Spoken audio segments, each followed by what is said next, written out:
Jude, don't make it bad.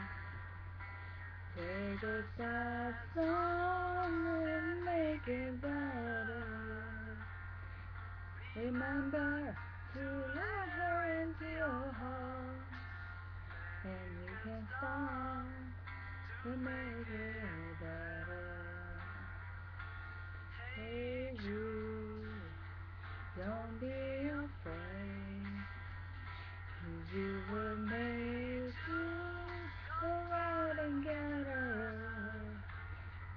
Remember to let her under your skin, and you can win to make it better. Obviously, that was Hey Jude by the Beatles. And I had heard it before. I don't really go out of my way to listen to new music or old music or whatever. Um, but I was going to Tumblr, and I know that Hey Jude was the song that Mary Winchester would sing to Stan to Dean as a bedtime story, as a lullaby.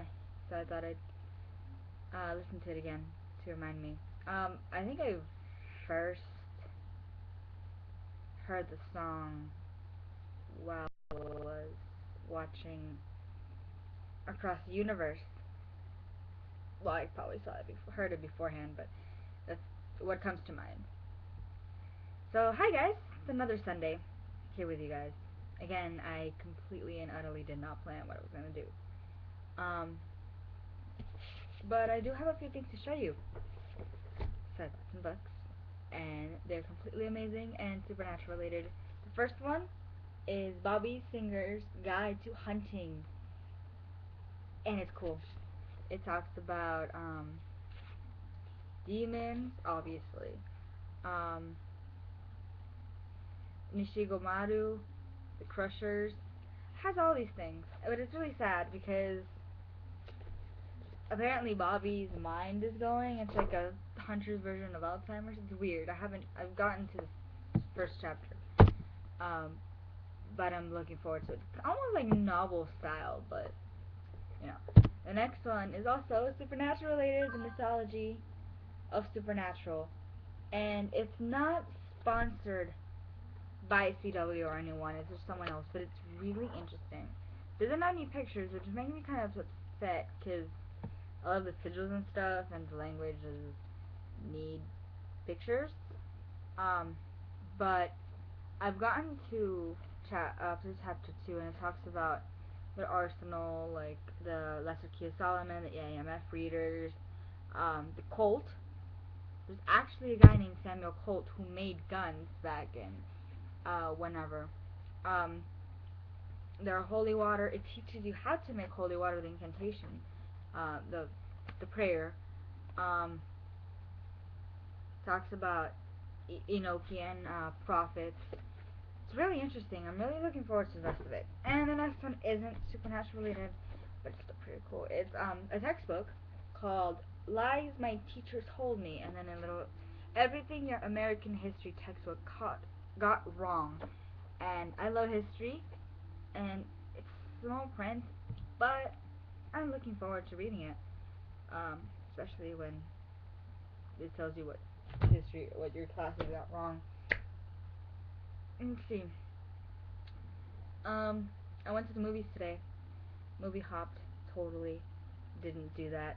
Um, totally did not um, see 3 movies for the price of 8.50. But I did see today. I saw um, I saw Wreck-It Ralph.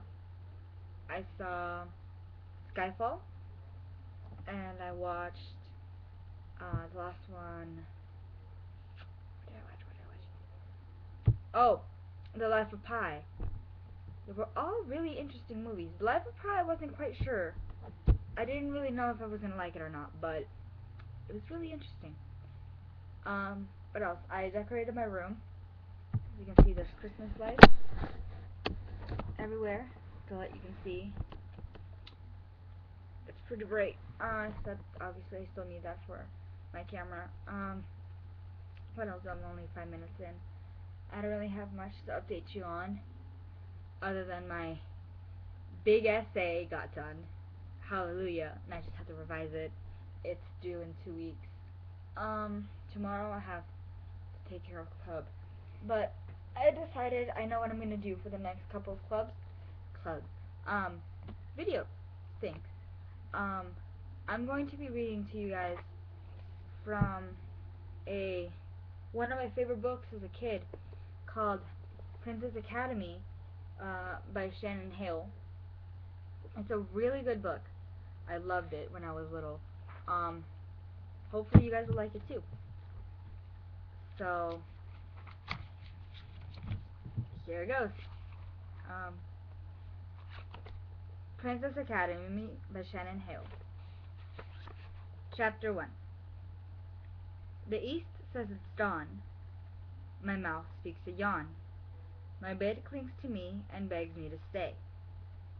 I hear a work song, say winter is long. I peel myself up and then make away. Meaty woke to the sleepy bleating of a goat. The world was as dark as eyes closed, but perhaps the goats could smell dawn seeping through the cracks in the house's stone walls. Though still half asleep, she was aware of the late autumn chill hovering just outside her blanket, and she wanted to curl up tighter and sleep like a bear through the frost of the night and day. Then she remembered the traders, and kicked off her blanket and sat up. Her father believed today was the day their wagons would squeeze up the mountain pass and rumble into the village. This time of year, all the villagers felt the rush of the last trading of the season. To hurry and square off a few more linder blocks and make that much more to trade, that much more to eat during the snow-locked months. Mary longed to help. Wincing at the rustle of a pea-shuck mattress, Mary stood and stepped carefully over her pa and older sister, Marta, asleep on their pallets. For a week she had harbored an anxious hope to run to the quarry today and be already at work when her pa arrived. Perhaps then he might not send her away. She pulled her wool leggings and shirt over her sleep clothes, but she had not yet laced her first boot when the crunch of a pea-shuck told her that someone else had awoken. Pa stirred in the hearth embers and added goat dung. The orange light brightened, and pushing his huge shadow against the wall. "Is it morning?"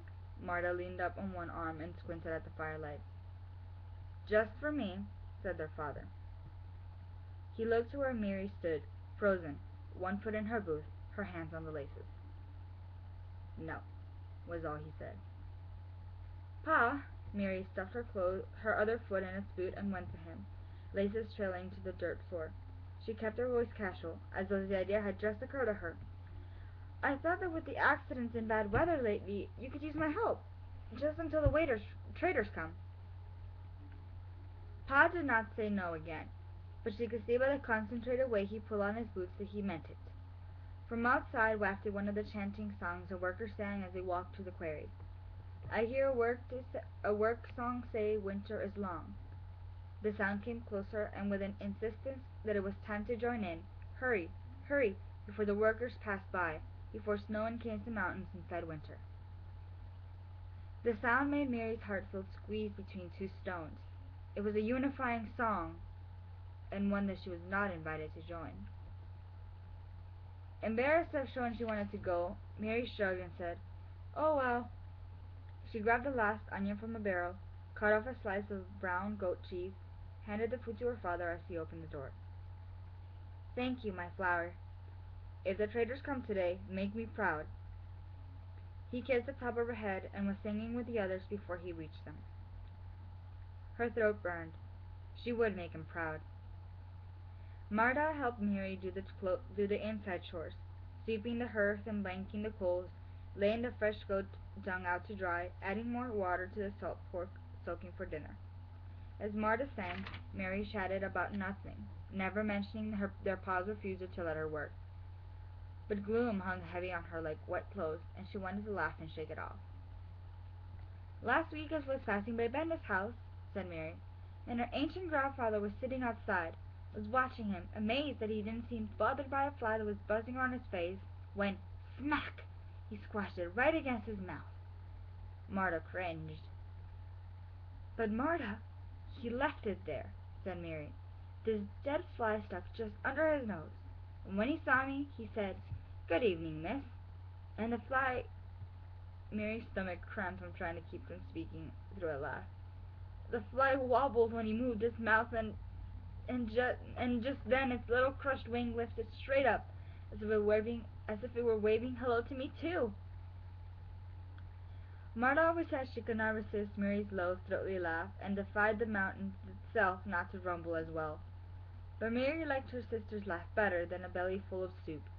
At the sound her heart felt lighter. They chased the goats out of the house and milked the nannies in the tight chill of the morning. It was cold on top of the mountain in anticipation for winter, but the air was loosened by a breeze coming from a valley. The sky changed from pink to yellow to blue with the rising sun, but Mary's attention kept shifting to the west and to the roads from the lowlands. "I've decided to trade with Enric again," said Mary, "and I'm set on wresting something extra out of him. Wouldn't that be a feat?" Marta smiled, humming. Mary recognized the tune as one of the quarry workers sang when dragging stones out of the pit. Singing helped them tug in rhythm. "Maybe extra barley or saltfish," said Mary. "Or honey," said Marta. "Even better." Her mouth watered at the thought of hot sweet cakes, honeyed nuts for a holiday, and a bit saved to drizzle on biscuits some bleak winter evening. At her pa's request, Mary had taken charge of trading for the past 3 years. This year she was determined to get that stingy lowlander trader to give up more than he had intended. She imagined the quiet smile on pa's face when she told him what she had done. "I can't help wondering," said Marta, holding the head of a particularly grumpy goat while Mary did the milking. "After you left, how long did the fly remain?" At noon Marta left to help in the quarry. Mary never spoke about this daily moment when Marta went and Mary stayed behind. She would never tell how small and ugly she felt. "Let them all believe I don't care," thought Mary, "because I don't care. I don't." When Mary was 8 years old, all the other children her age started to work in the quarry, carrying water, fetching tools, and performing other basic tasks. When she had asked her pa why she could not, he had taken her into his arms, kissed the top of her head, and rocked her with such love she knew she would leap across the mountain tops if he asked. Then in his mild, low voice he said, "You are never to set foot in the quarry, my flower." She had not asked him why again. Mary had been tiny from birth, and at age 14 was smaller than girls years younger. There was a saying in the village that when something was thought to be useless, it was skinnier than a lowlander's arm. Whenever Mary heard it, she wanted to dig a hole in the rocks, crawl deep, and out of sight. "Useless," she said with a laugh. It still stung, but she liked to pretend, even to herself, that she did not care. Mary led the goats up a slope behind their house to the only patches of grass still long. By winter, the village goats worked the hilltop grasses down to stubble. In the village itself, no green things grew. Rock debris was strewn and stacked and piled deeper than Mary could dig, and scree lighted the slopes that touched the village lanes. It was the cost of living beside a quarry. Mary heard the lowlanders complain, but she was accustomed to heaps of rock chipping underfoot, white fine dust in the air, and mallets beating out the sound of the mountain's heartbeat. Linder! It was the mountain's only crop. Her village was one means of livelihood. Over the centuries, whenever one quarry ran out of linder, the villagers dug a new one, moving the village of Mount Eskel to the old quarry. Each of the mountain's quarries had to produce slight variations of brilliant white stone. They mined Linder marble with pale veins of pink, blue, green, and now silver. I'll stop here because I'm getting long. But yeah, it's kind of slow at first. But aren't all books? It's actually really interesting. It gets interesting. Second, third chapter. We'll get there, I promise. Merry Christmas and a Happy New Year. Not yet, is it? December 2nd. Oh, and happy holidays. Kwanzaa, Hanukkah, Yule. I don't know what else. So, see you next week.